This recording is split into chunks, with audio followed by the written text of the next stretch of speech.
Sky News aviation expert Byron Bailey. Byron, you have flown the route from Sapporo to Tokyo. So can you tell us, from the pictures that you've seen, was there any visibility issues? Richard Quest was saying that it was night time, and investigators will be trying to work out why an A350 was on the runway at the same time as a Dash 8. Can you shed some light here for us?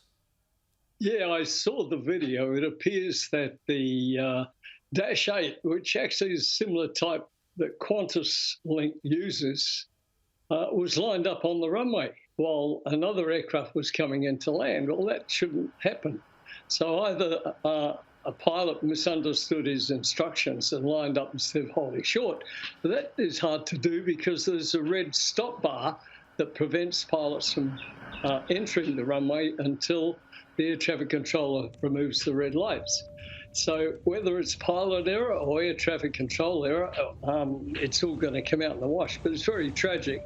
It appears the A350 landed on top of the Dash 8, killed 5 of the crew members, and the captain apparently survived but injured.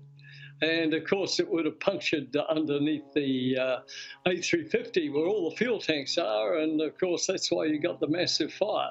I mean, a terrible tragedy, but I'm glad all the passengers and crew got off the A350. I've been into Haneda. It's an intensely busy airport, just like Heathrow and Los Angeles. Yeah, I had a private corporate jet carrying the Emperor's son's daughter up there a few months ago. So a pretty impressive airport all around, and the air traffic control was terrific.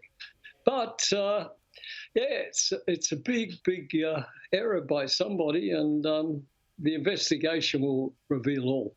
Yeah. And seeing the pictures of the plane just exploding into fire so rapidly as well, from a pilot seeing that, are you surprised at how quickly the entire fuselage caught alight? And seeing that, are you also surprised that almost 400 people managed to get off with only 17 injuries?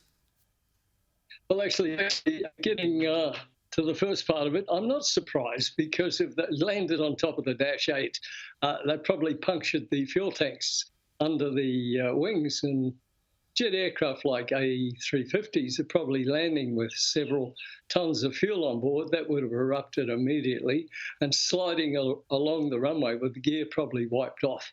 With the collision, sparks everywhere. Yeah, the crew did magnificently, and that's the good thing about the Japanese. They're calm, they're professional, no one panicked, and the crew, the 12 cabin crew, were absolutely magnificent. So yeah, it was a job well done by Japan Airlines. And you said before that the Haneda Airport is an intensely busy airport.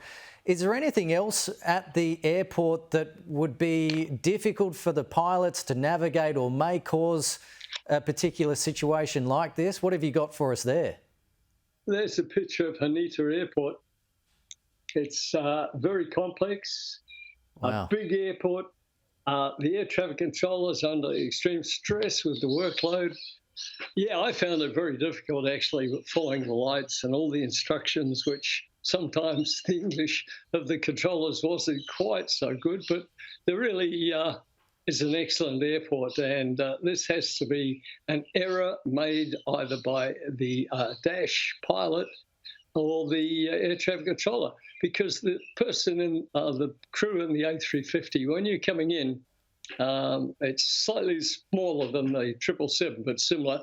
When you're coming in using instrument approaching, watching all the beautiful stuff going on the instruments with the computers controlling everything, you tend not to look too much outside, because the computer's going to line the aircraft up for you. So, yeah, it's a tragedy, but $300 million new airplane, that's another thing too. Yeah, and just finally, Byron, in terms of historical aircraft accidents, in your experience, how does this rate in terms of, how bad an airline crash can be? Well, because only 5 people were killed, that's the important thing. You can always build new airplanes, but you don't want people to die. But I remember, I'm an ex-fighter pilot. I can remember actually incidents like this occurring where people were lined up on the runway and another aircraft landed on top of them and killed, rode off both airplanes. This is Mirage, and killed the pilot lined up and waiting.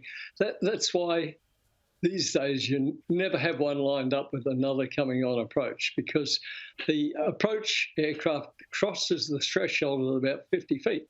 And if another aircraft is just lined up, it actually sort of passes over the top of them. Probably the gear and the fuselage would crunch onto the other aircraft. So, yeah, very, very sad. But I'm just glad the crew performed magnificently and got everyone out. Captain Byron Bailey, really appreciate your experience and insights on First Edition this morning. Thank you. You're most welcome. Cheers.